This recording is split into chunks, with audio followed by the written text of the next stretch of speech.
Okay, this is our group Price Opt, and it is Julian, Thomas, and myself, Tamika. We will be going over, as you can see here, we just have our company background, the general overview, motivations, our goals, problem definition, literature review, our approach to data collection results, and project evaluation. A little bit about our company.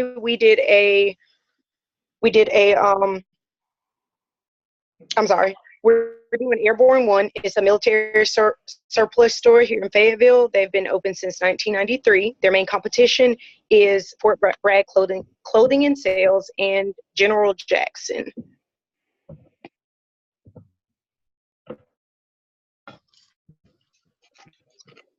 They are supply chain, and our main objective here is to decrease inventory, their excess inventory, and increase profit. We chose two equations to use: the total cost equation and economic orders quantity, and the quantity discount model. Go ahead. And basically, overall, we are just trying to lower the costs and improve our profitability for our Airborne 1 for our company.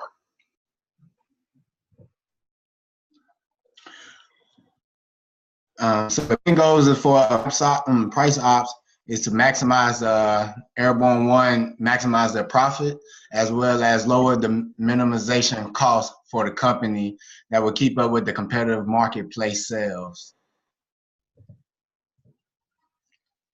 So pretty much the problem here at Airborne 1 is to maximize the store profit and lower the excess inventory there at Airborne 1, which they also lack the process of lack of an online presence, which will prevent the organization from expanding and reaching its potential in the market. So basically, they have no social media presence. So other than the no social the social presence, as for the market, one thing I want to hit on this for the literature review is the on-hand inventory, the high on-hand inventory, which provides a potential heavy losses in the profits for the organization as the market increase its transition of uniforms and equipment. Next slide. Hey, can we have Bradley mute his mic, please? So the two approaches that we would use in order to get our goals in for price op. So number one would be the total cost equation, which is a formula to predict the quantity desired to have on hand that will allow us to maximize the profit.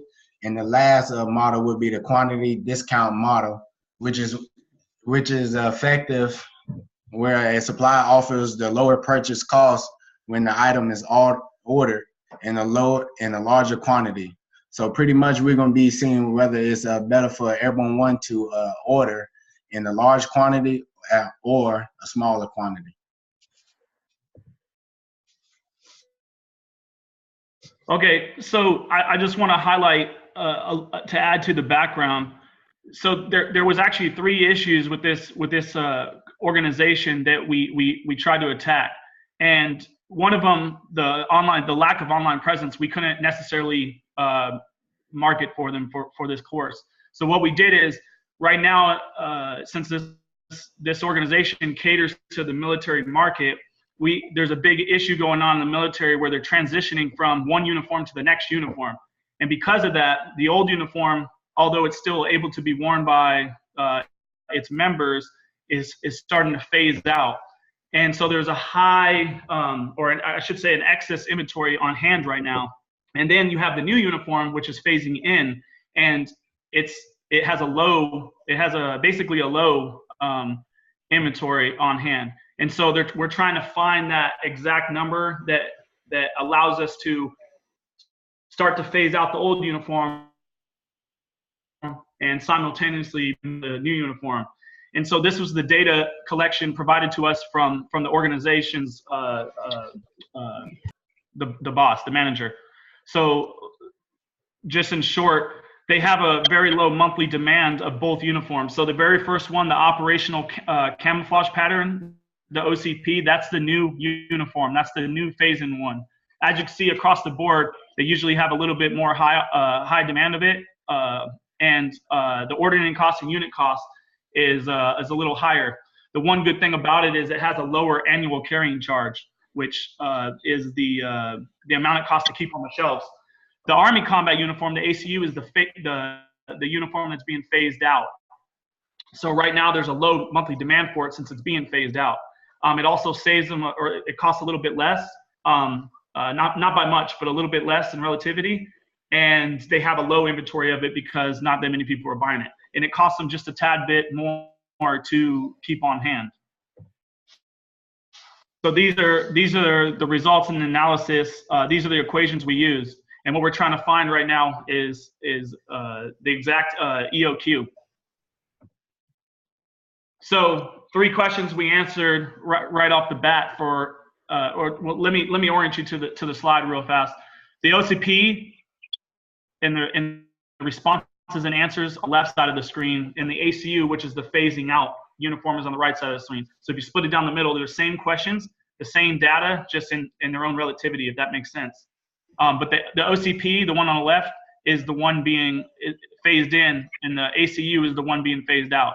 So what we found out is that while they're ordering 82 about every month right now to keep on hand, the actual number they should be ordering well, eventually I'll tell you every 8 weeks. The exact number they should be ordering is about 124, and this is due to their demand. And that's opposed to the ACU, where they have and let me go back to the last slide to kind of show you what I mean.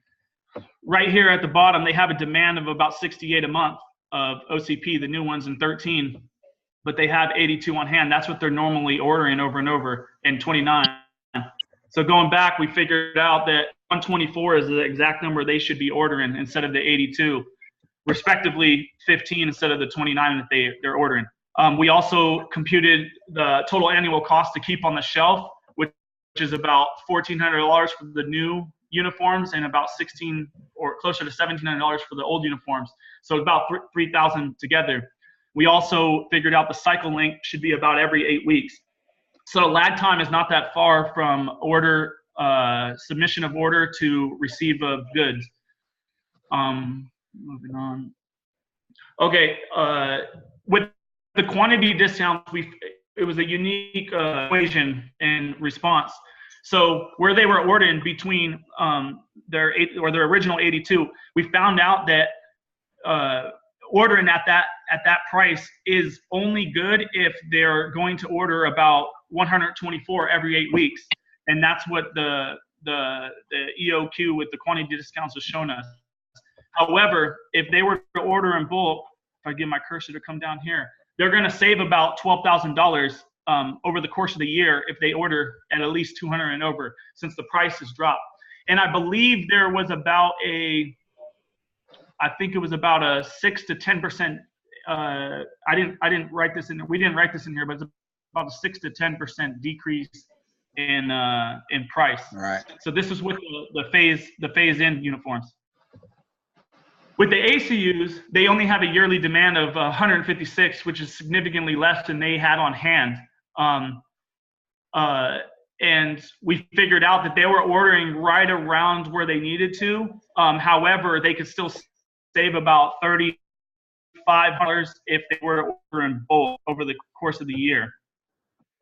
And then the outcome of what we found out is essentially what I just stated. But in short, we couldn't do anything with the online presence, although we didn't really go through the data of that.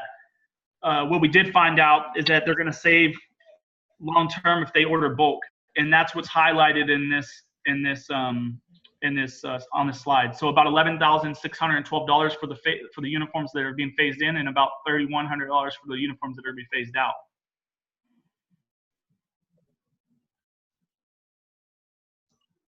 And this is Tamika. Okay, so our team basically we were able to show the organization where they could save money. That was our biggest thing. They had a lot of excess inventory, and we needed to decrease that, but continue to make them profitable. So when we implemented our results, so how they could save in the long term and short term, they implemented our results with our equations and everything, and they're scheduled for February 15th to evaluate our suggestions. Next slide. So basically, our contribution for the students, it definitely increased our level of knowledge with having to run all these numbers, do these models, and especially the total cost equation and discount models. So it gave us like real world experience. So we were able to help Airborne One, also learning how we can use this in a future with our business and everything else. As far as the team, we were able to definitely help each other because all of our differences, myself, Close, and Julian, we were able to use this to develop our analytical skills and provide our company, Airborne One, with a management system that will help them increase profit.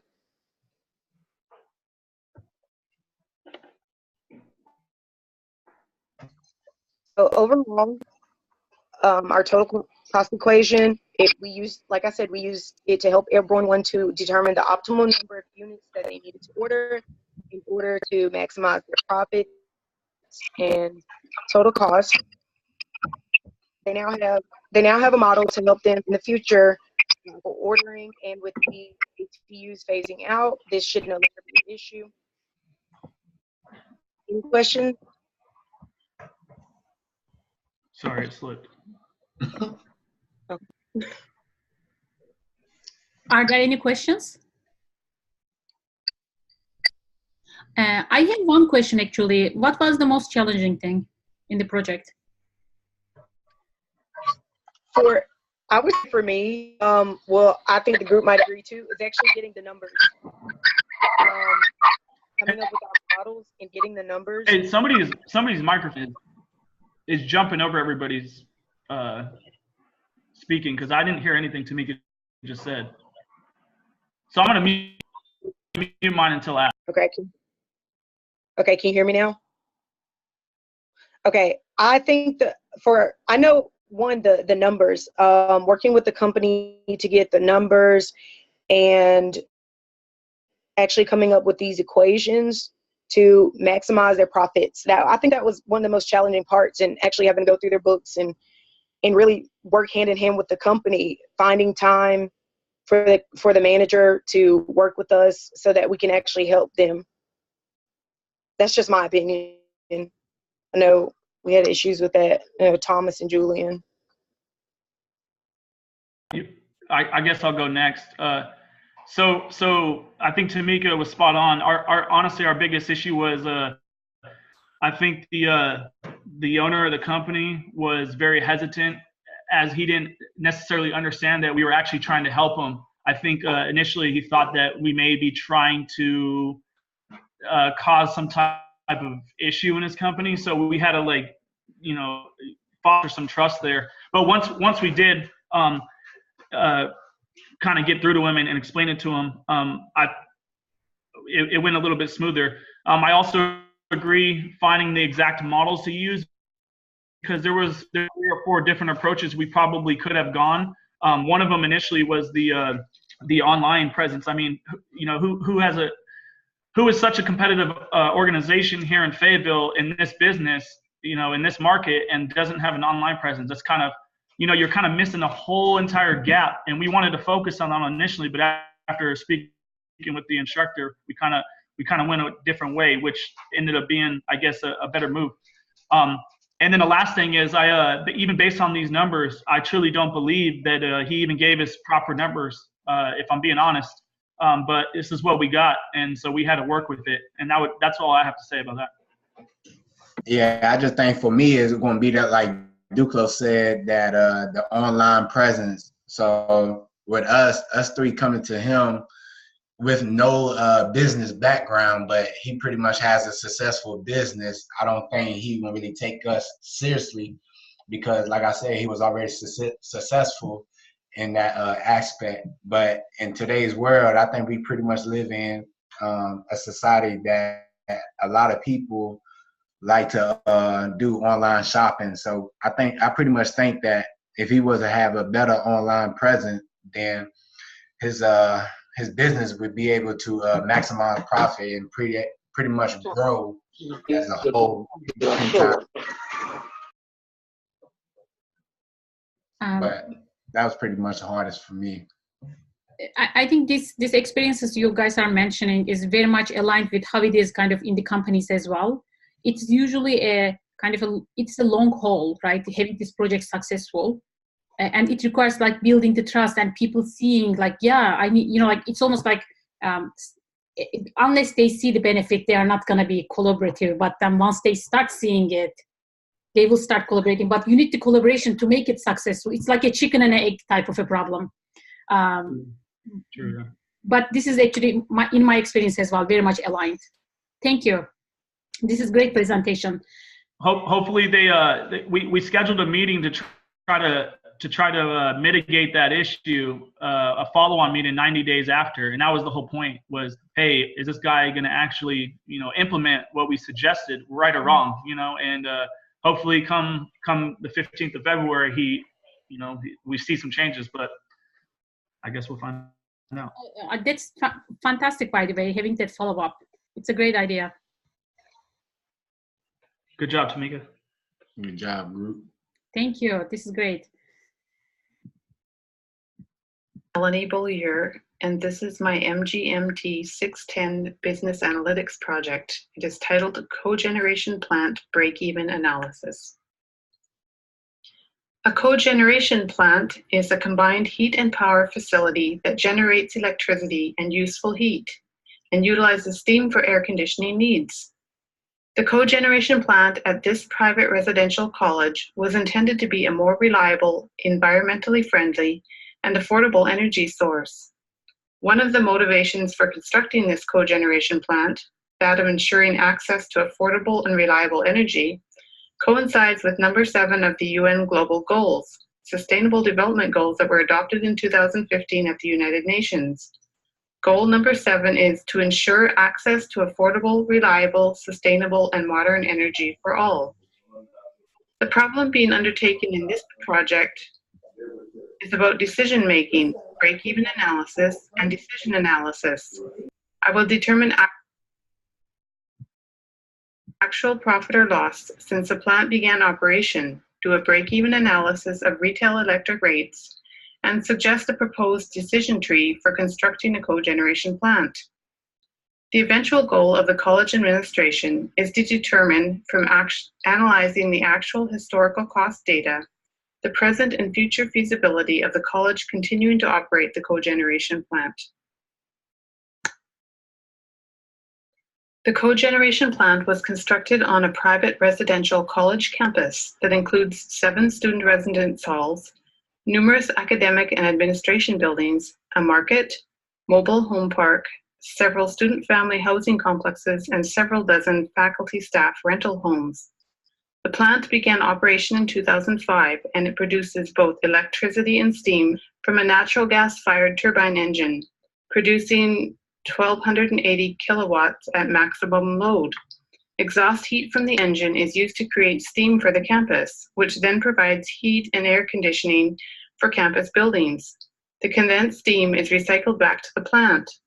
This utilization of exhaust energy lowers the cost to the college and reduces its environmental footprint. The cogeneration plant was constructed with the intention of generating significant savings in energy costs for the college. However, an analysis has not been done to determine whether this is in fact the case. It was anticipated that the retail electric rates would be increasing, making the plant both a more reliable and a more economical energy option. Retail electric rates have a major impact on the calculated cost savings of the plant. and a minor impact on the overall cogeneration costs. Since a spark spread, which is the difference between purchased natural gas to fuel the plant and electricity prices that would otherwise be paid, is critical for profitability and cost savings, this project will endeavor to determine the minimum retail electric rates required for the plant to actually break even or generate a profit. This will assist in determining the viability of the college continuing to put resources into operating the plant. A review of literature discussing the feasibility of cogeneration facilities suggests that such projects have a high potential for generating a return on investment in a short period of time.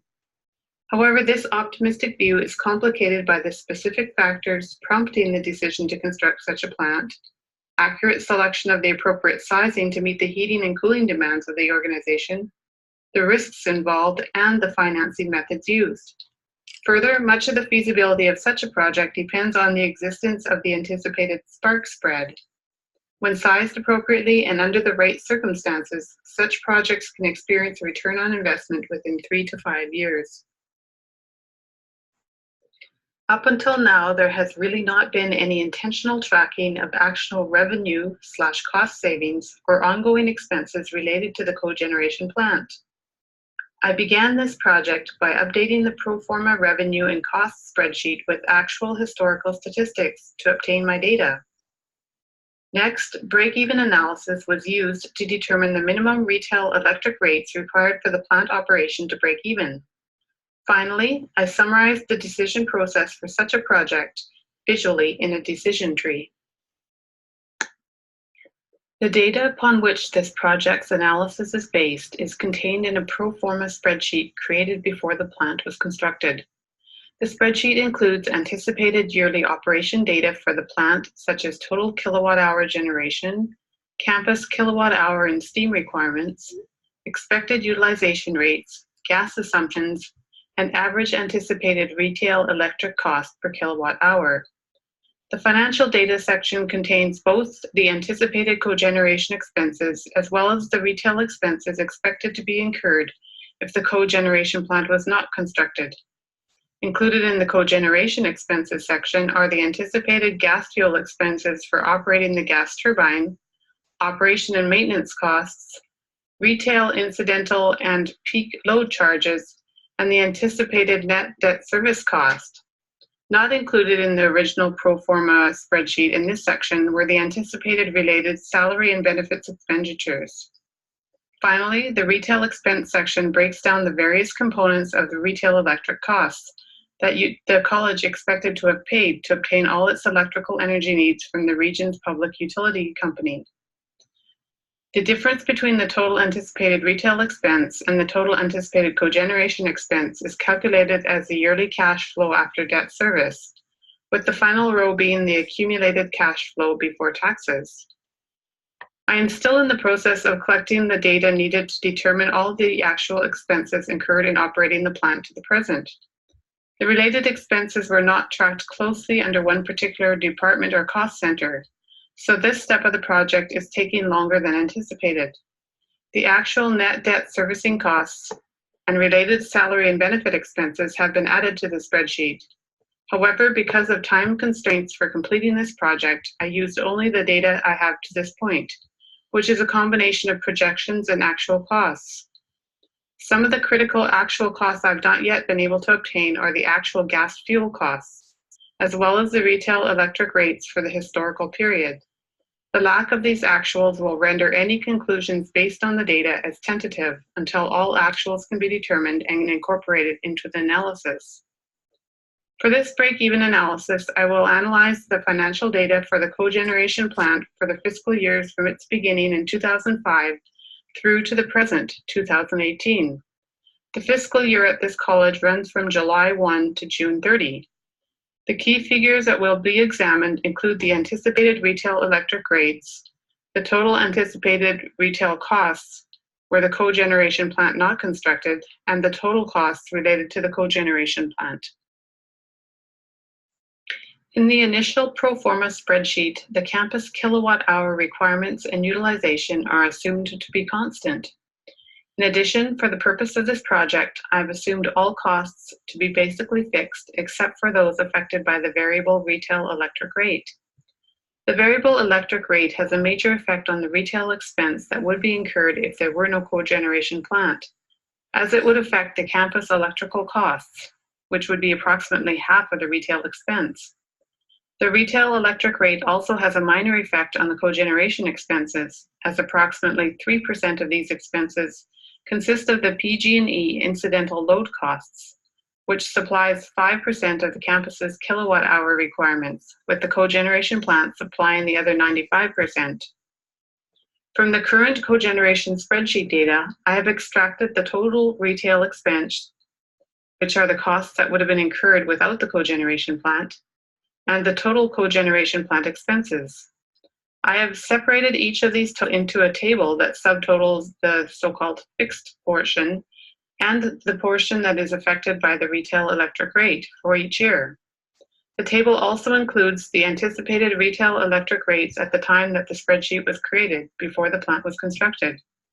The profit, cost savings, or loss is calculated by subtracting the cogeneration costs from the retail expense that would have otherwise been incurred. The cogeneration plant anticipated return model, created in anticipation of the plant's construction, was based on an initial average retail electric cost rate of 0.1350 in 2005 and assumed an annual 3% rate increase, making the anticipated rate in 2018 to be 0.1983. These anticipated rates were used in my calculation of the profit or loss for each of these years. For the second table, in which I calculate the break-even retail rates, I included basically the same columns. However, for the retail electric rate column, I incorporated a formula that calculates what the rate needs to be in order for the plant to break even, meaning that the total cogeneration plant expenses equal the total cost savings. The break-even analysis revealed some interesting initial results. The first table with the financials based on the anticipated retail electric rate shows that the plant generated some positive cash flow in its first couple years of operation. However, increasing expenses after that put the project into a negative cash flow position, with the exception of fiscal years 2010 and 2017. In 2018, the plant required major unanticipated repairs related to malfunctioning bearings. This resulted in an additional net expense $430,594 for that fiscal year, and the highest annual negative cash flow to date. For the period 2005 to 2018, the total cash flow for the plant was a loss of $596,112, an average loss of $42,579 per year.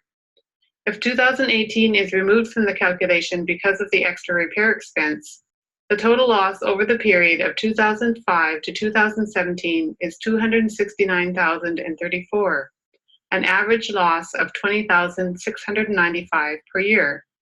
The average anticipated retail electric rate for the period 2005 to 2018 is 0.1648, and if narrowed to the period 2005 to 2017, 0.1622. The second table calculates the retail electric rates that would be required for the plant to break even. These rates fluctuate from 0.1008 in 2005 to 0.2394 in 2018. The average required rate to break even for the period 2005 to 2018 is 0.1701, and if narrowed to 2005 to 2017 is 0.1648. It is interesting to note how close the average required rate to break even is to the average anticipated rates used at the beginning of the project. However, the average required rate is calculated for break-even purposes, whereas the anticipated rates were initially used to project an accumulated positive cash flow of $2,791,744 through the end of fiscal year 2018. Contrary to expectations, the so-called actual accumulated cash flow through fiscal year 2018, which is based on the combination of actual and projected figures that I have to date, is a negative cash flow of $596,112.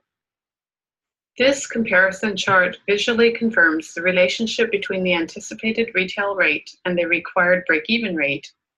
The break-even rate fluctuates around the anticipated retail rate depending on whether the cogeneration expenses were greater or lesser than expected in a given year. The estimated profit-loss chart visually depicts the fluctuating profits and losses during the examined time period. The superimposed linear trend line confirms the downward tendency of increasing losses and small, if any, positive cash flow. The profitability of this particular cogeneration plant seems to have been negatively affected by higher than anticipated cogeneration costs in several areas. These include higher than anticipated debt servicing costs. Can you guys mute?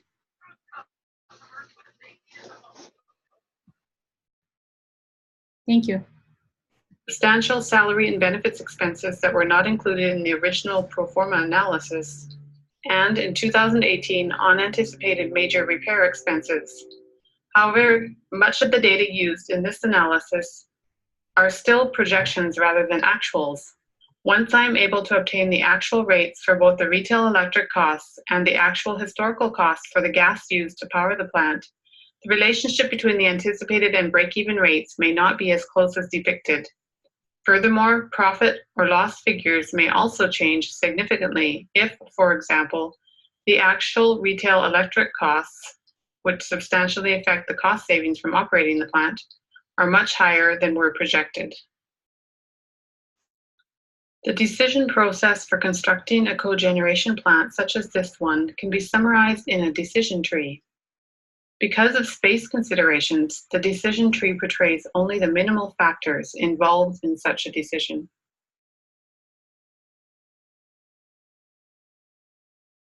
This cogeneration plant was constructed for several reasons, including reliability, environmental sustainability, and anticipated financial benefits. It has indeed proven to be a more reliable source of power for the college campus. However, unanticipated higher expenses and unaccounted for related costs, along with potentially too small of a spark spread between retail electric rates and natural gas fuel costs, have caused the plant to be a further drain on the college's already scarce financial resources. It would have been ideal if I could have determined the applicable actual historical retail electric rates for the period of 2005 to 2018 in time to include these in my analysis for this project. However, I do plan to revisit this analysis with all actuals incorporated for the benefit of the college once all actual data is collected. This final slide lists the references referred to in this report. Thank you for your time.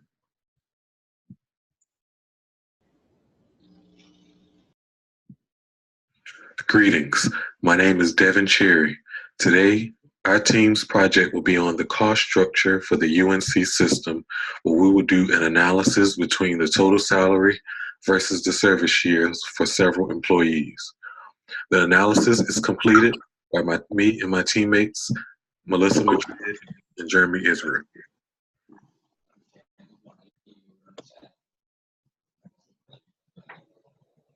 Can you guys mute? I mean, I'm still hearing. Okay, I think I'm mute. For our table of contents, we will start with the introduction, followed by the project purpose. We'll then complete a college profiles for our selected schools. We'll talk a little bit about the methodology. We'll do a description of actions. We'll continue with the methodology with the analysis from our results and findings. And we'll wrap up with the course correlation and conclusion.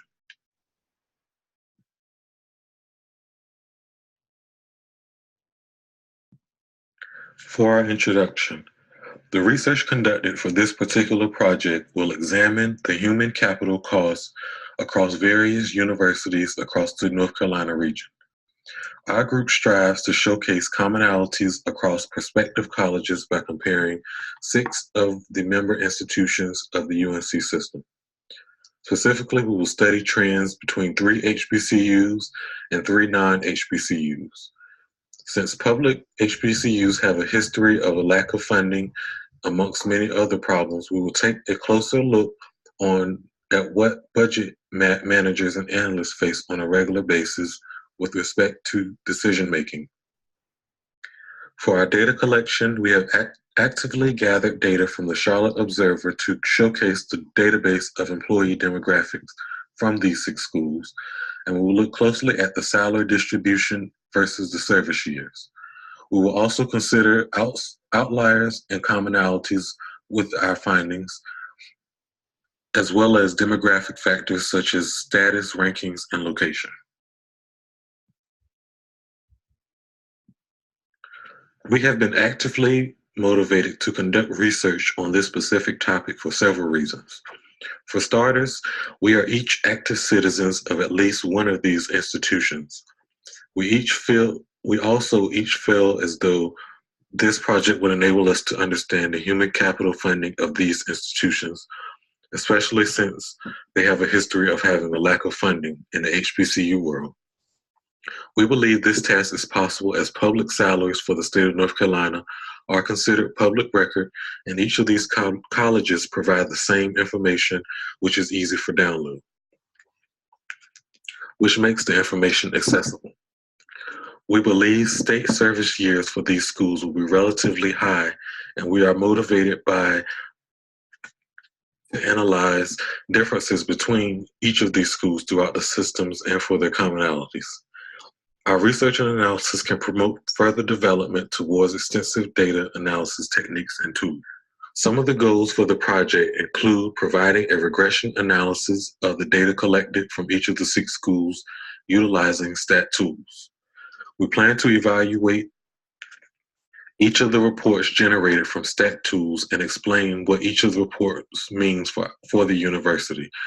We plan to run every report available in stat tools as well. Our ultimate goal is to understand how much of a role human capital funding plays on the budgets for UNC schools. The first school in our analysis is Elizabeth City State University, located in Elizabeth City, North Carolina, and is a historically Black public university. ECSU was established in 1891 in a sponsored House Bill 383 presented by an African American representative, Hugh Hale, who proposed to the NC General Assembly the idea to establish a normal teaching school in Pasquotank County. The goal for establishing the school was to prepare colored race people to become teachers of common school in the state of North Carolina. The school underwent several name changes as the college grew to have more academic majors than just teaching subjects. In 1971, ECSU was made part of the University of North Carolina system. ECSU currently offers 27 baccalaureate and professional degrees and 4 master's degrees. Although teacher education is a signature offering at ECSU, it now has 10 academic departments with majors to include business administration, criminal justice, aviation science, and pharmaceutical science. Elizabeth State University reports an endowment of 11 million plus in 2017. As of fall 2018, the number of students enrolled at ECSU was 1,678, with 1,433 being full-time students and 245 being part-time students. The breakdown of the students is also reported in their website as 1,636 being undergraduates, 184 transfer students, and 41 graduate students, and where 83% are in-state students and 17% are out-of-state students. The student-to-faculty ratio is 16:1. It is important to mention that ECSU became one of North Carolina's promise schools in fall 2018, where tuition for undergraduate in-state students is capped at $500 per semester, and where out-of-state undergraduate student tuitions per semester is capped at $2,500. As a student decides which college or university to apply to and then make the decision to attend, some important factors may include academic program offerings, the demographics of the schools, and the national ranking and awards received. According to the university website, Elizabeth State University is ranked number 12 best historically Black college or university by College Census in 2018. Other rankings and recognitions reported on the university website include named as one of the Military Times Best for Vets colleges in the 2019 list, number 1 most affordable public HBCU in the nation per student loan hero based on the data reported by National Center for Education Statistics for the 2017-2018 school year, and number 2 ranked in best colleges in the category of top public schools by U.S. News and World Report's 2016 and 2017 edition. With all this information and factors being considered, as well as a compiled data from the Charlotte News and Observer, our project aims to use the information to draw a relationship in service years and total salary. The next school we will examine is our very own Fayetteville State University. FSU is a historically Black regional university located in the town of Fayetteville, North Carolina. The school was initially established in 1867 and is a part of the UNC system as well as the Thurgood Marshall College Fund. The school was founded for the reason of promoting the education to African Americans and becoming one of the first state normal schools in North Carolina. The primary mission of Fayetteville State University is to provide quality education to students through liberal arts foundation, specialized professional training, and specific graduate programs. Additionally, the school offers bachelor's, master's, and 1 doctoral degree. With its rich history and standing in the UNC system, they have an endowment of $19 million. According to studies from fall 2017, the school has just over 6,000 students, 85% of which are part of the undergraduate population. For academic life, the student-to-faculty ratio is 15:1, and the most popular majors included registered nurse, psychology, business administration, criminal justice, and biology. College Factual also promotes additional facts regarding student demographics across the school. The Department of Education states that the school also has a 60% acceptance rate, 35% graduation rate, and the average cost of aid is roughly $5,000. Fayetteville State also ranks the 79th best affordable AACSB online MBA program. It's one of the most affordable online colleges in North Carolina, the most affordable nursing degree, and even one of the most affordable selective schools for Bachelor of Social Work. These prestigious rankings from a variety of sources include Online University, Best Colleges, and Nursing Journal, to name a few. We will provide a detailed analysis of the data collected on employees at a later point in this presentation.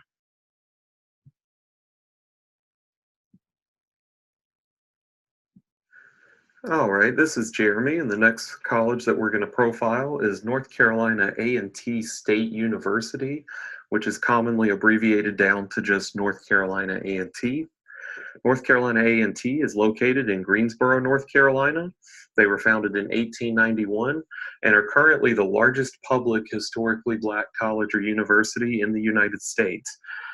Currently, North Carolina A&T has approximately 12,142 students and approximately 55,000 alumni across the U.S., including several prominent alumni, such as Reverend Jesse Jackson Sr., Reverend Jesse Jackson Jr., as well as Alvin Adels, who is currently the Vice President of the Golden State Warriors in the NBA. As of last count, North Carolina A&T University had approximately a $55.2 million endowment. According to the U.S. News and World Report, which is one of the foremost authorities on college rankings that we've discussed a couple of times to this point, North Carolina A&T does rank outside the top 200 schools in the U.S., but it is ranked in a tie for 7th among the best historically Black colleges and universities in the country. So we do anticipate seeing how those salaries are impacted, especially as we look at some of the other schools in our study where their rankings may be higher, and as a result, they may have higher salaries tied to their professors to attract better talent and achieve those higher academic rankings. Our analysis continues with East Carolina University, located in Greenville, North Carolina. ECU is home of the Pirates. According to the university website, East Carolina is #1 in nursing as it prepares the largest number of new nurses among North Carolina's four-year universities. ECU was founded in 1907 as a public institution and is part of the University of North Carolina system. Some of ECU's fast facts on the university website include enrollment of nearly 29,000 students, more than 5,800 faculty and staff, and a typical student-to-faculty ratio of 18:1. The school counts with $185.8 million plus endowment in 2017, and tuition is reported at $7,188 for the 2018-2019 in-state and $23,465 for the 2018-2019 out-of-state. Diversity is highly promoted at ECU. A FastBack reports that 26% of undergraduate students, 20% of graduate students, 32% of medical students, and 33% of dental students are ethnic minorities. East Carolina University is said to have a 79% acceptance rate for fall 2017 enrollment, and U.S. World News and Report states that their process is considered selective. The four-year graduation rate for ECU is listed as 36%.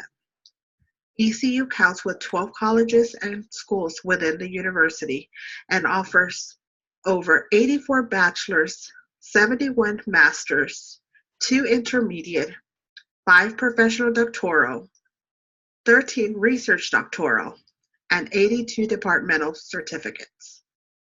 The 5 most popular majors in 2017, according to U.S. News and World Report, is business, management, marketing, and related support services at 19%, health professions and related programs at 17%, engineering at 8%, biological and biomedical sciences at 7%, and communication, journalism, and related programs at 6%.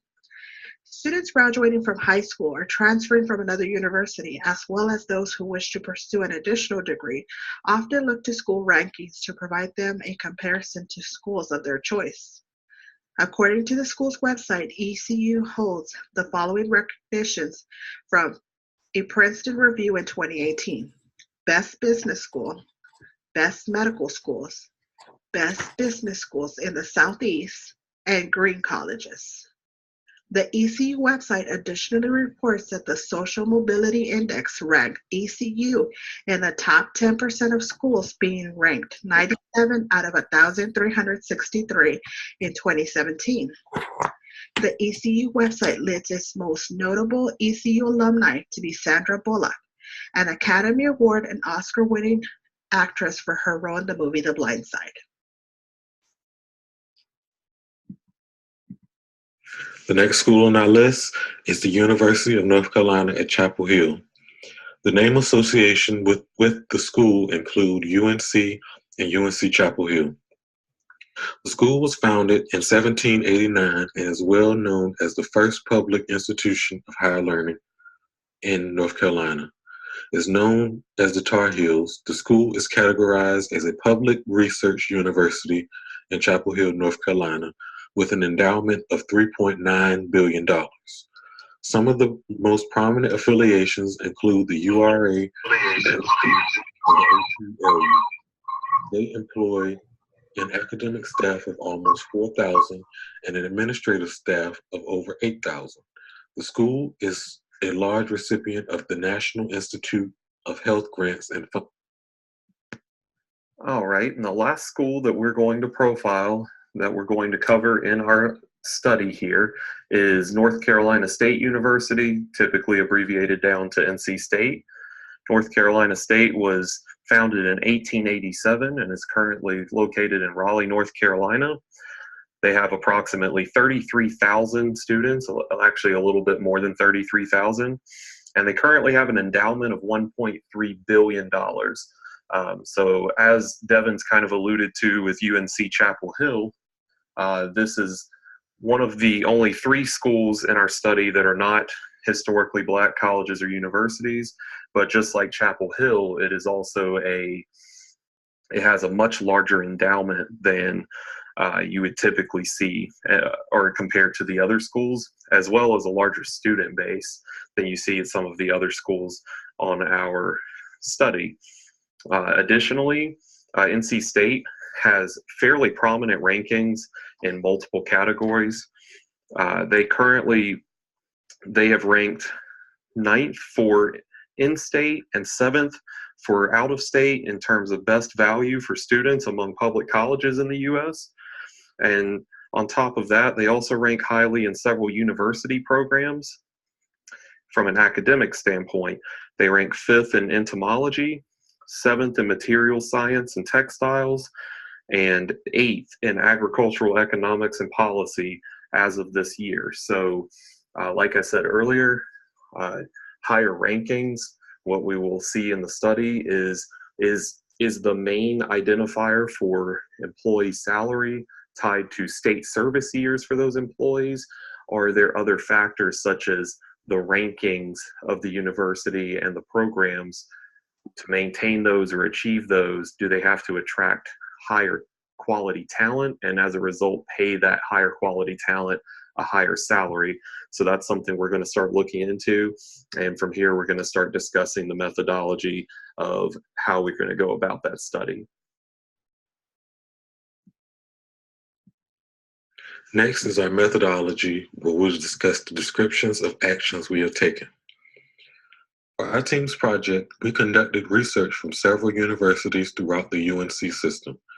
For our data collection, we examined the salaries of employees from each of these institutions: North Carolina A&T, Elizabeth City State University, and Fayetteville State University. We then completed college profiles from each of these respective institutions to include demographics of student population, size, accreditations, and ranks. We are currently in the process of evaluating each of these institutions, where we will then pair each of the 3 HBCUs with 3 of the other schools, which include UNC Chapel Hill, East Carolina University, and North Carolina State University. We've collected our data from the News and Observer, Charlotte Observer, to evaluate the salaries of employers throughout the UNC system. In addition to utilizing stat tools to run our regression, we will also run reports to compare the fitted values and residual data, as well as data concerning relationships between additional variables and statistics on p-values and R-squared statistics. We plan to go further into an analysis of results in the next section, while explaining our reasoning based on our learning.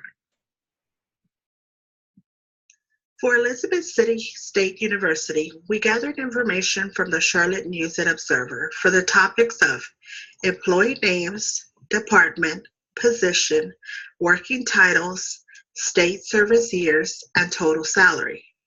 The data information can be found in the appendix and in an Excel report format. After sorting the information, the lowest salary range is those with the working title of Building and Environmental Tech, and the Chandler is the highest paid in the university. The Excel data shows that Elizabeth City State University employs over 300 individuals, and the human capital totals approximately $19 million.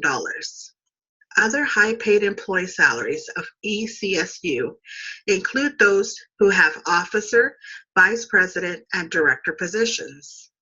Our analysis was followed by running a linear regression using stat tools and a wide range of scatter plots. The scatter plots will show the data points in comparing state service years and total salary. Once our regression analysis was complete, we found that the comparison of total salary with number of service years among employees reported that a relationship is not very strong among the population. The data in the report showed the multiple R value as 0.0350. Also, the R square and adjusted R square values both show 0.00. The report shows 4 outliers with further proofs and demonstrates the results.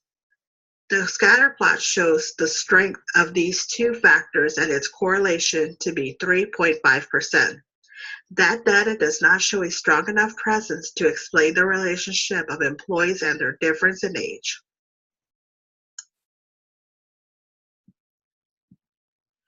For Fayetteville State University, we compiled the same information from the Observer, which include employees' names, department, position, working title, state service years, and total salary. From the data provided in the Excel report located in our appendix, we can see, after sorting the data, that individuals who work in the maintenance departments appear to have the lowest salary range and distribution for each of the working titles, growing with a maximum out with the chancellor, which is a commonality for all of the institutions. The Excel document also shows the school employs over 800 individuals and the human capital totals approximately $49 million. Another attribute to note about the employee salaries of the institution is that the higher salaries tend to be present in those which are part of the chancellor's cabinet and are deemed vice chancellors. From there, we conducted our analysis by running a linear regression using stat tools, as well as including a wide range of scatter plots to describe the data points and compare state service years and total salary. After completing our regression analysis, we discovered from the stat tools report that the relationship is not very strong amongst the population. This is evident in the report showing the multiple R value as 0.1986. Additionally, the R squared and adjusted R squared values were both 0.03, which helped to explain the percentage of variation of the dependent variable explained by the regression. The report also shows there are 14 outliers which impact the validity of results as well.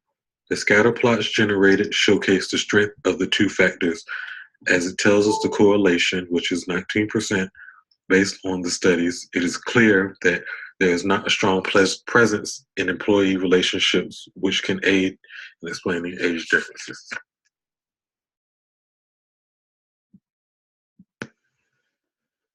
All right, now moving on, we're going to look at the results from the analysis for North Carolina A&T State University. From what we looked at the same data from the new Observer for state service years, employee salary, among other things.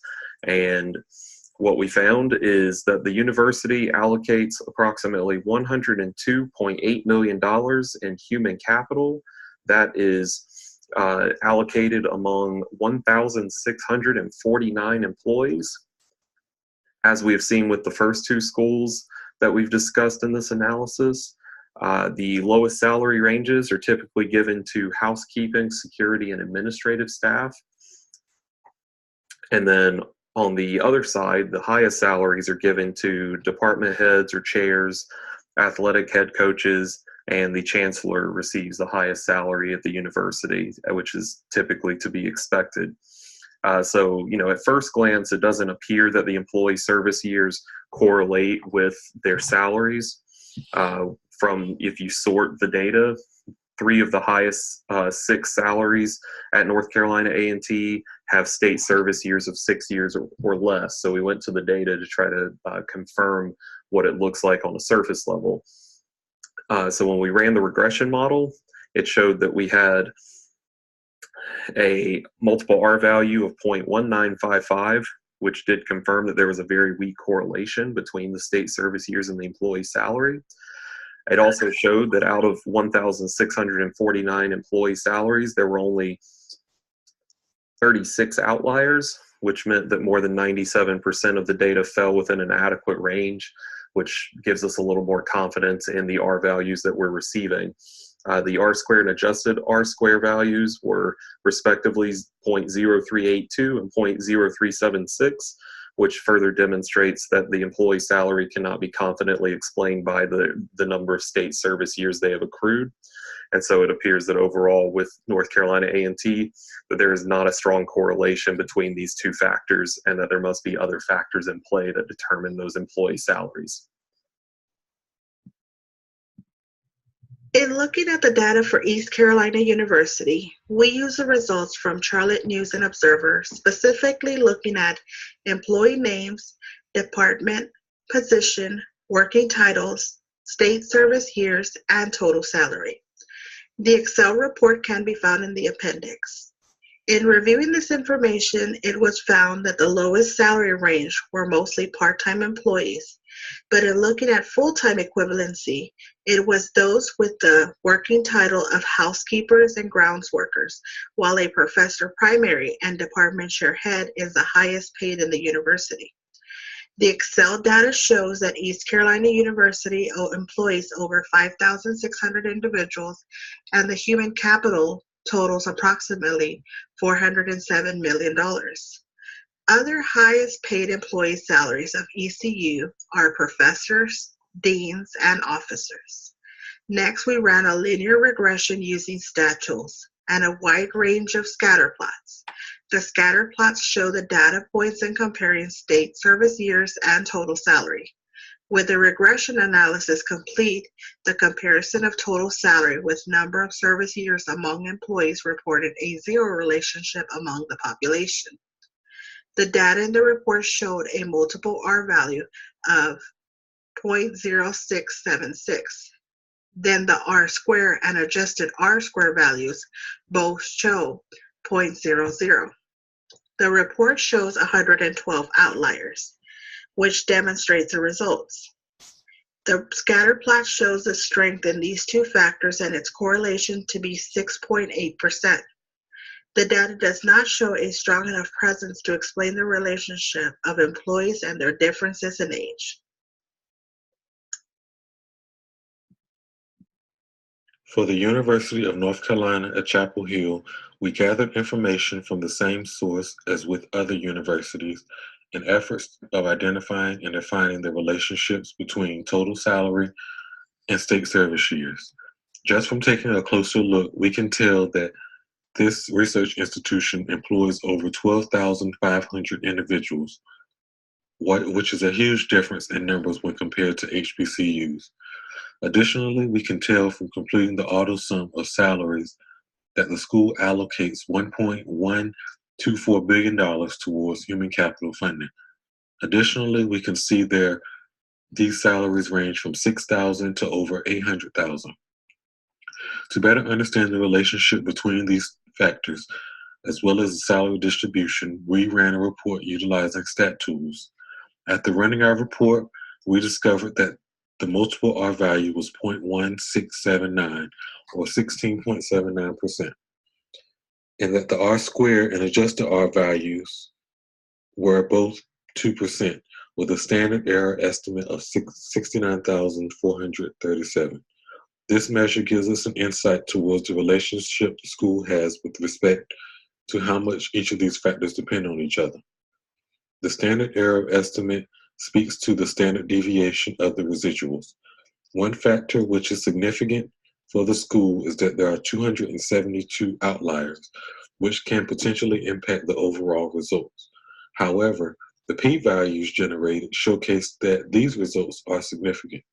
Considering all factors, it is not surprising that UNC Chapel Hill has stronger funding due to its status as a research institution, rather than its location.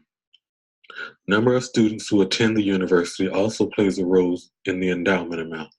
Overall, I will say that the relationship between state service years and total salary is stronger here than in HBCUs, which is closest, Fayetteville State. Considering that there are more outliers here, yet the results are similar, this proves that the results are more strongly are stronger and clearly defined.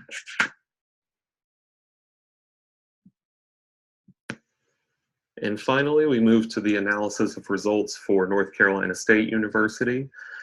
So pulling the data again from the new observer, we find that North Carolina State has 8,641 employees on payroll with a human capital allocation totaling $606.2 million. That would be the second largest school both in human capital allocation and number of employees in our study, behind University of North Carolina at Chapel Hill. The average salary spread out across all that would be about $70,150 to employees. Again, the lowest salaries appear to be allocated to administrative and secretarial staff, which is a common trend that we've seen in this study. However, NC State is a little unique compared to the other schools in the study because the chancellor was not the highest paid employee at the university.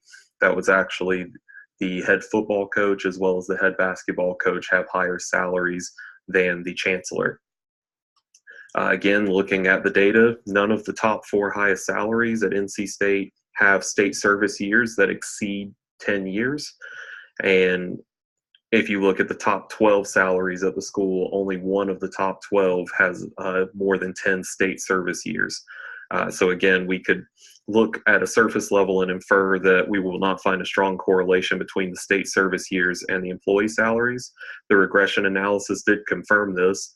The multiple R value was 0.2468, which was a stronger correlation than any school that we had in the study to this point, but that would still be considered a pretty weak correlation. There were only 108 outliers in the data, which equates with 8,641 employees to just 1.2% of the data, which may have also contributed to the higher multiple R value with the stronger correlation because there were less outliers to skew the data.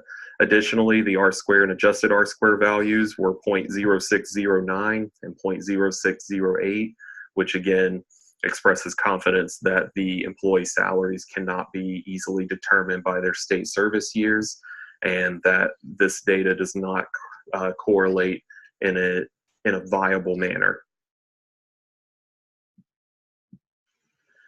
The information that we learned from the text during this course allowed us to communicate our data, analyze our data, and make conclusions about our data in an effective way as we completed the study between state service years for employees and their salaries for these 6 universities.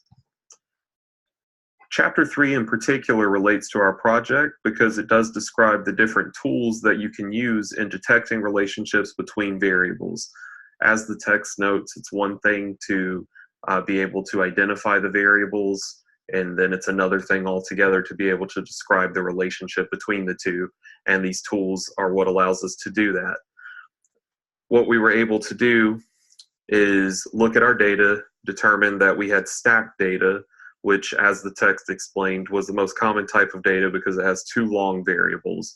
Our state employee salaries were not separated by gender or any other factors. They were all in one column, and then the state service years were in another column. From there, we were able to look at the information in the text and with what we learned in the class to decide what tools and methods would best allow us. Chapter 10 incorporates to the research of our project as it's discussing the regression analysis that is done through the drawing of scatter plots. In addition to just the drawing of scatter plots, now our graphing relationship is being introduced to make the results of the scatter plot more useful in its explanation. In conclusion, this project has been extremely beneficial for each one of the members of this team. As a group, we have each worked hard to ensure we will be able to complete our project by relating this real-life scenario to several topics from the text, which are mentioned throughout our paper and presentation. This project has challenged each of us and expanded our knowledge and thought of business analytics.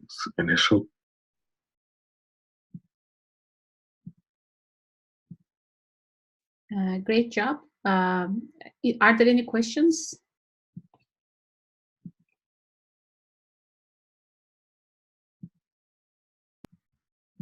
Summer Parrott and Philip Newhard here.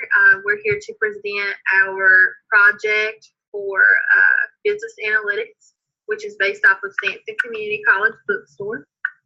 Some general information for you is that the bookstore operates within Stanton Community College.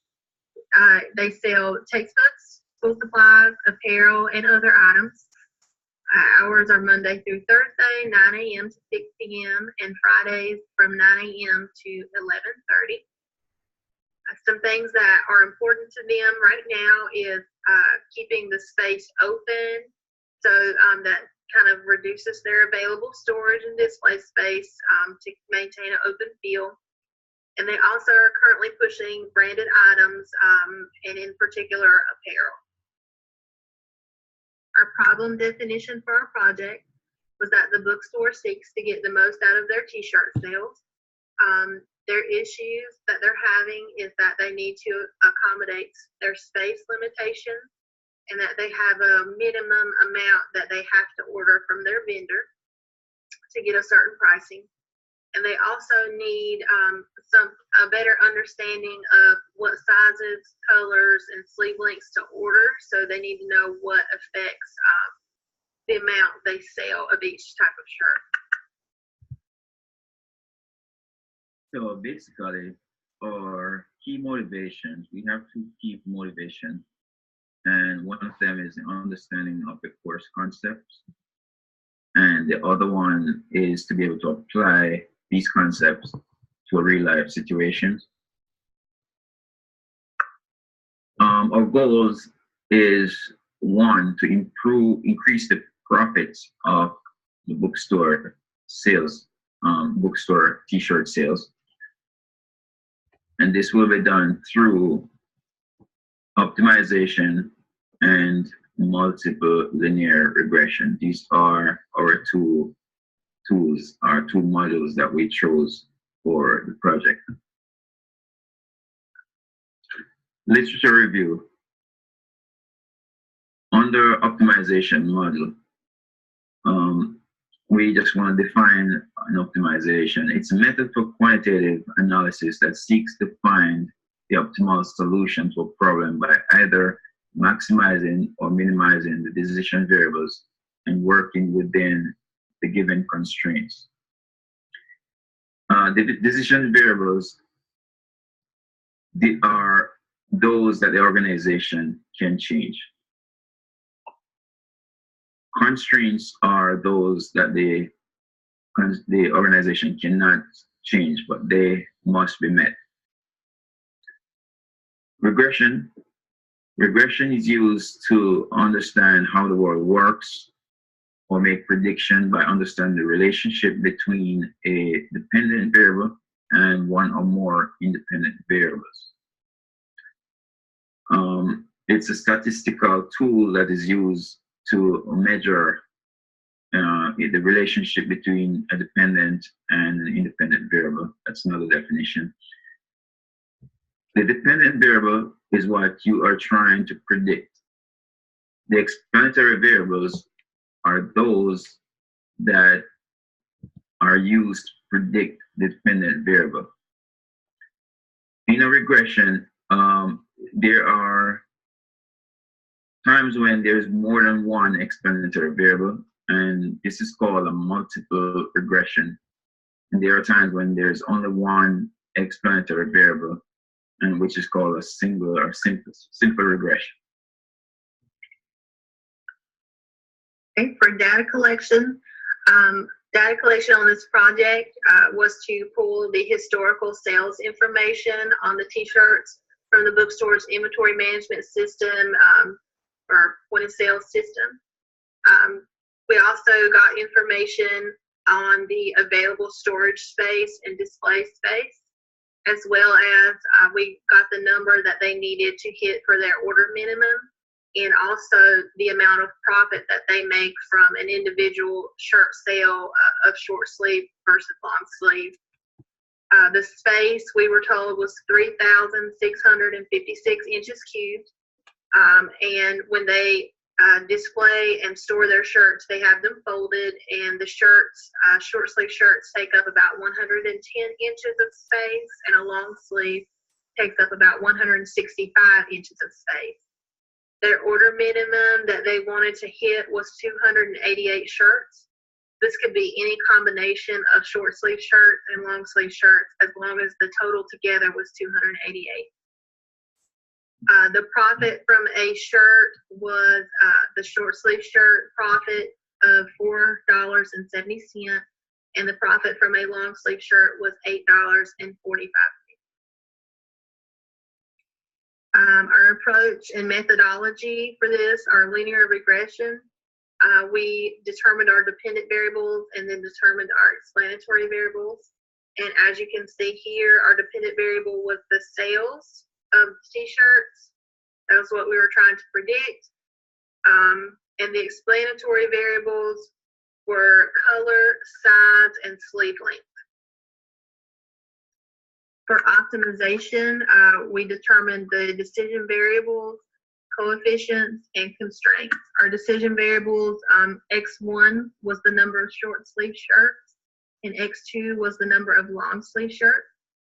Our coefficients were the amount of profit for each one. So the amount of profit, $4.70 for X1 and $8.45 for X2. And in the beginning of our project, our constraints were space constraint, which was that the space of short sleeve shirt plus the space of a long sleeve shirt needed to be less than the total available space, less than or equal to the total available space of 39,656. And then we had our order minimum constraint was that the total amount of X1 and X2 needed to be greater than or equal to 288. So under implementation, we carried out the following procedures. On the linear regression, we compiled data in Excel. We created dummy variables for non-numeric data. We ran the regression and also looked at demand for short sleeve versus long sleeve for added constraint to optimize it. When we looked at our data in Excel, that demand for short sleeve was much higher than that of long sleeve. I believe it was about 2.3 times the amount of short sleeve shirts being sold than long sleeve. So we did not want our optimization to default to only long sleeve shirts because the profit on a long sleeve was higher. We wanted to account for that extra demand of a short sleeve shirt versus long. So we added a constraint to our optimization that was made it so that it would solve using 2 times the amount of long sleeve shirts versus, 2 times the amount of short sleeve shirts than long sleeve shirts to meet demand. Okay, thank you very much. Yeah, no problem. Okay, so continuing on implementation, optimization, what we did was we added the new constraint, then we ran the solver, and here is our breakdown. Our decision variables is denoted by X1. X1, or decision variable, sorry, or short sleeve shirts is not denoted by X1, and X2 is represents our long sleeve shirts. Our coefficients are $4.70 for each short sleeve and $8.45 for each long sleeves, which is 4.7 X1, 8.45 X2. And we have 3 constraints. The first one is our space constraint, which is 110 cube inches plus 165 cube inches for X2. So we have 110 X1 plus 165 X2, which is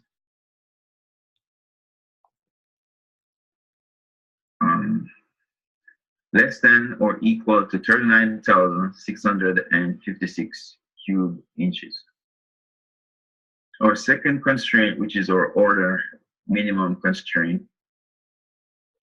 we have X1 plus X2 should be greater than or equal to 288 orders. And our third constraint, which is our demand constraint, we have X1 versus 2 times of X2.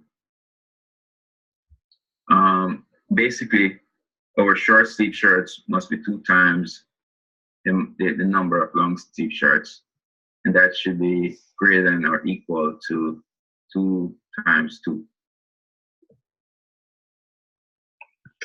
Our results for our regression, we have a screenshot here of our summary output. If you notice, the adjusted R square is about 2.99, about 0.3, which was not as high as we had hoped. It's not as well fitting as a model as we had hoped. We did notice, however, that we had a low standard of error, which was 1.5, which considering the problem at hand, 1.5 shirt standard error is not too bad. We did, however, even though we felt that our model wasn't as well fitting as we wanted it to be, we did feel it was at least somewhat significant, and this would be something that we could look at in the future.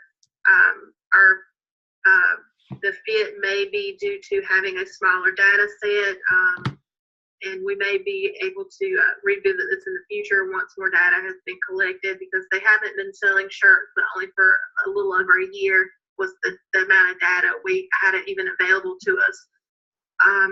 And also we felt that there's possible explanatory variables that we didn't include in our project that maybe we could explore at a later time.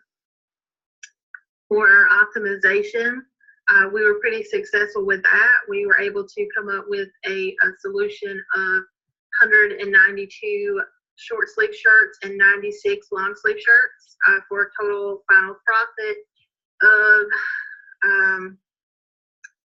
$1,838.60. We noticed that we had a binding constraint in the space and a binding constraint when it came to demand. Space was one of those things that we were looking at as a suggestion, possibly increase space. The shadow price on that was about 5 cents. So if increasing 1 inch of space, 1 cubic inch of space would change the profit by 5 cents. So depending on how much opportunity cost or actual cost it was to increase the space, if you profit from that, if the increase in the optimal profit was enough to cover that and profit off of, it may be worth it to them to increase their space. Okay, and under our project evaluation outcomes, we had mixed results from our regression model, and but we're able to maximize profit through the optimization model. The contribution to the company, we list 2 of them here, but one of them is a better understanding of t-shirt sales and the contributing factors to the sale or to the profit. And the next benefit to the company is more efficiency with placing orders. The contribution to us students is, 1, it will increase the knowledge and understanding of linear regression and optimization, and it will help us to learn better how to apply these concepts to a real life situation. Also, for performance of our team, we had a great performance. We worked well together, although we lost one of our team members. But nevertheless, we had a very supporting, encouraging team membership, and we had very good communication, and we were able to utilize each other's strengths. Our final thoughts for this project is that we would definitely like to review the regression at a later time when we could get a larger data set and possibly explore some more explanatory variables to get a better fitting model for that. We did feel that our optimization was successful, and it can be used as a template should their constraints change. It's something that they could probably use in the future and even apply to other things than just t-shirts. We did recommend possibly increasing the allowable storage space if that was feasible for them and if they felt that they would benefit from that. But that was all we had. We thank you for watching our presentation, and we do appreciate the opportunity to apply our class concepts to this project. Thank you. Good evening. This is Manuela Mendez. Our project for our business analytics project is hotel revenue optimization. And our textbook shows that all optimization problems have a objective function, which is to optimize. And our project focuses on optimizing and maximizing revenue for hotels. In this presentation, we'll go over our motivation, goals, problems, challenges, and literary reviews, approaches and methodology, data analytics, and results and conclusions. Motivations. Our motivation for this project is that the hotel industry is a large industry. There are hotels all around the world, and then we thought that using this industry, we would be able to find data that we can utilize in this project. And we were able to identify a problem that we could solve. All hotels have a main objective to optimize their pricing, and they'll find that it's not the easiest thing to do. Consumers are frequently comparing prices and searching for the lowest cost. So to them and to myself, when I'm looking at a hotel, I want to get the best price and also a good quality room. So many people, many consumers will search rooms on Expedia, Priceline, and compare those prices. And that could cause a dilemma because consumers have the objective to pay less, but the hotel wants to price their rooms at the level where they're going to earn the most. A goal. Our goals for this project is to forecast the hotel demand. Hotel demand will fluctuate, in which will affect the pricing. And the demand can be found by looking at occupancy and bookings. Our second goal is to calculate the rates for the hotel based on the number of rooms available. As the number of rooms decline, the prices for the hotel room will go up just because the shortage of the rooms and the supply is low. Calculating optimal revenue. This is the most important. You can calculate different available rooms in different rates, but that might not be the most optimum rate. So calculating what can earn a hotel the most money is very important. You want to be able to provide or determine what's the correct pricing and where to sell the rooms at. problems. The problem for optimization is that it can be difficult. There's a lot of variables that affect the rate that will maximize the revenue, which would be demand. Demand is a vital thing, a vital measurement to help maximize pricing. As prices increase, it's usually due to demand increasing. So if on holidays there's a large capacity or a large amount of customer demand, but the capacity is low, so pricing will increase just because that is a rarity. You know, those rooms aren't going to be available soon, so they want to get the most money as consumers purchase the rooms. Challenges. Optimization is a very complex calculation. For a project to be covered in just this time period in this semester, we could really only use one room type. It would be a complex calculation if we used all the room types that a hotel would have. And the best thing about this project is we were kind of focusing for a small hotel, one that wouldn't have many rooms. Also, a challenge is finding enough data to try to calculate pricing optimization. A hotel would have tons of information, but to put that into a calculation would be overwhelming.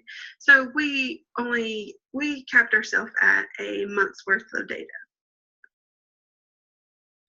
And also hotel rooms or hotels offer room night stays for different lengths of times.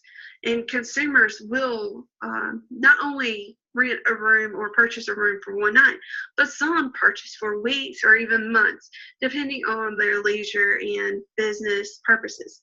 So the length of a stay can fluctuate. So for our project, we made it standard, our data is standard for one night stay.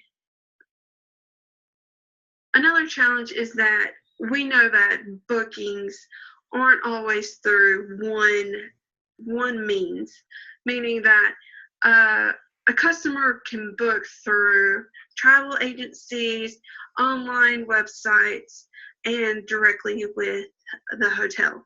So those pricing margins may differ based off of the booking channels. So for our project, we just made it flatline, as if all the rooms were booked through the hotel directly and that there were no special pricings.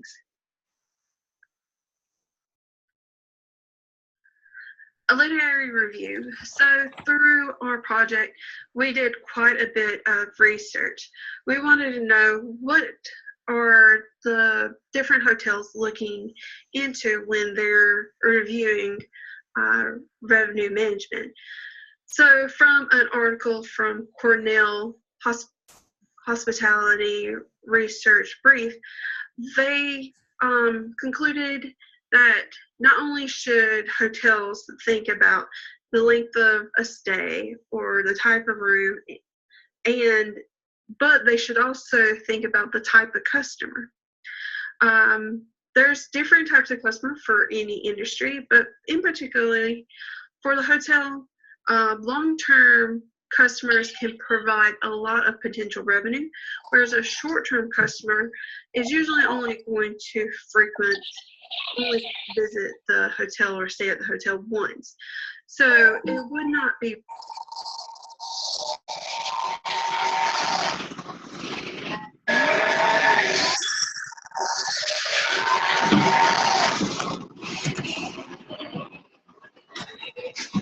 I gotta go upstairs.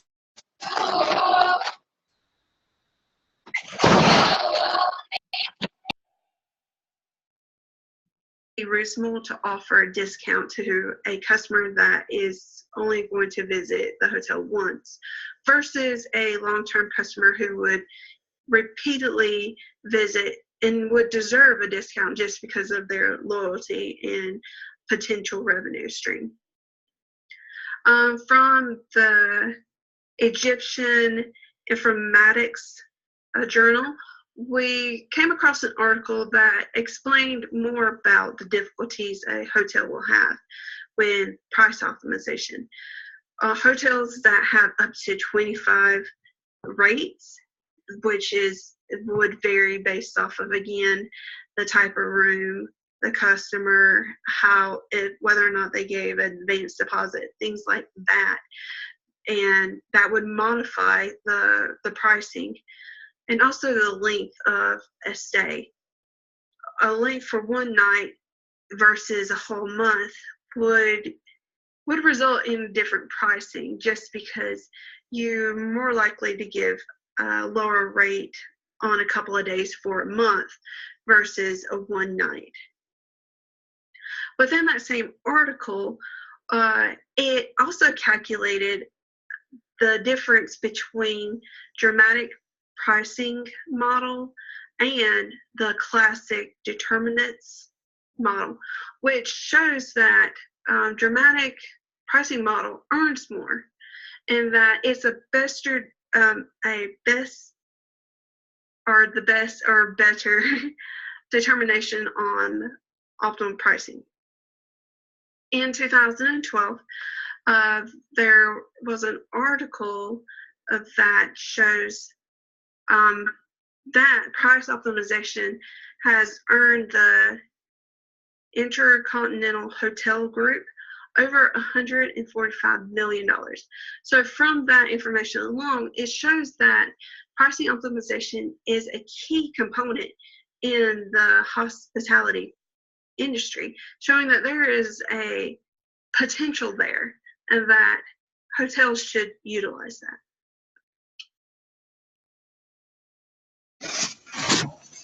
Approach and methodology. So for our approach, we forecasted demand for 30 days.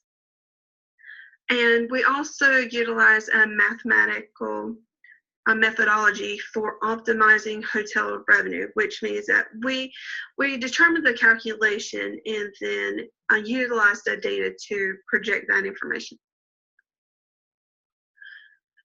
Utilizing a price-based decision approach by assigning several rooms to each tier with prices that vary over time. Meaning we wanted to section off different rooms and then determine how those rooms would work with pricing. Well, rates change when there's 70 rooms available, 53 rooms available, 36 rooms available, and 19 rooms available. When those 70 rooms are available, it tends to be like those advanced purchases. That's why the rate is typically lower when there's more rooms available to get the customers to want to buy the rooms and at a lower price. This chart shows the number of rooms booked at each rate for each day. Like if you look at the dark pink at the bottom, it shows 17 rooms across the whole week. And what that means is that there are 17 rooms available at that rate, and every day of the week, that rate was booked.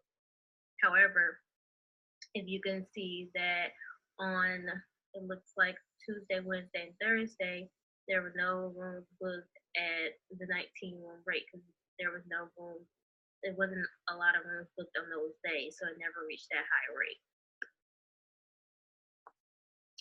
This chart and table shows the total number of rooms booked during 1 week at Hotel 4.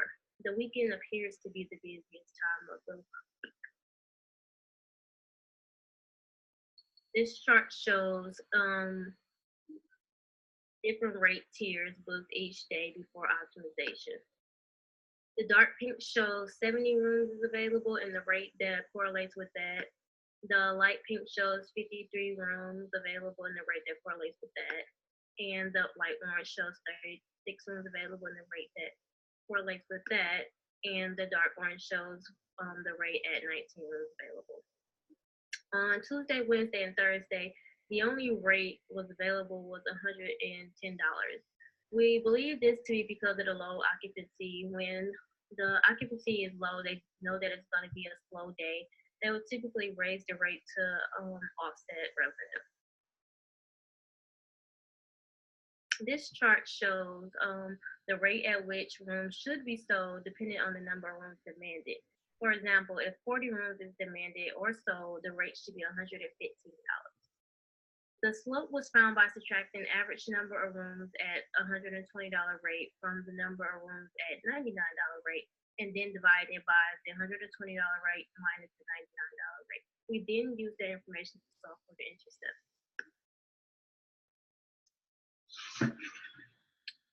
This table shows that the rate at which rooms should be sold depended on demand from no room sold to full capacity of 70 rooms. The most revenue can be made when 65 rooms are sold at the rate of $80. This, however, is not optimal. This revenue curve shows that as revenue increases, the rate increases as well until the highest revenue point is reached. Revenue then decreases as rate get higher. Higher the rate, the lower the demand in the room. The room sold was found by multiplying the slope by the rate and adding the intercept. We then multiply the room by the rate to calculate the revenue. The chart on the left shows the most revenue can be achieved when 65 rooms are sold at the rate of $80, producing $5,200 in revenue. To find the actual number for the highest point of revenue on the revenue curve, we had to calculate the derivatives of the curve. The chart on the right shows the derivatives of the revenue curve and shows a demand of 61 rooms at a rate of $85, producing the highest revenue of $5,185.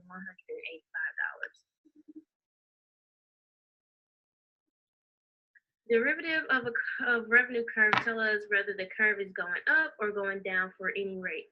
We find the derivative of revenue curve by multiplying a negative 1.43 by the rate and adding the intercept.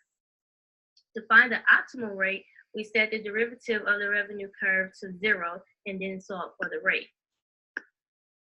The optimal rate was $85.21. With optimal rate solved, we can calculate for optimal room sold.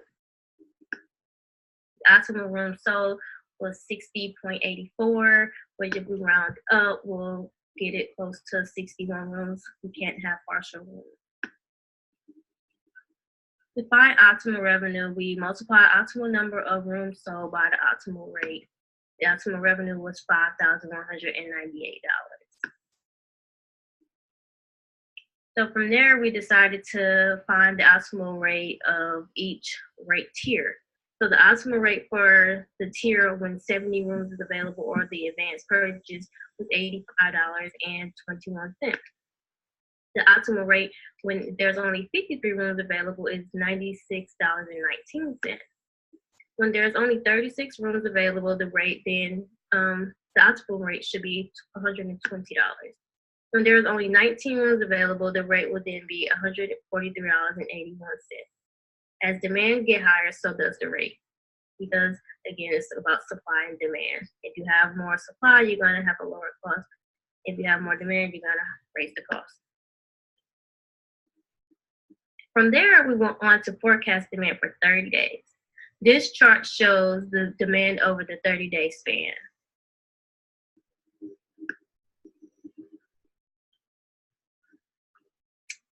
This table shows the actual number of rooms demanded. The forecast demand, we did that by utilizing the forecast sheet under the data tab in Excel. We actually rounded the demand to the nearest whole number, whole room, because again, rooms cannot be partial.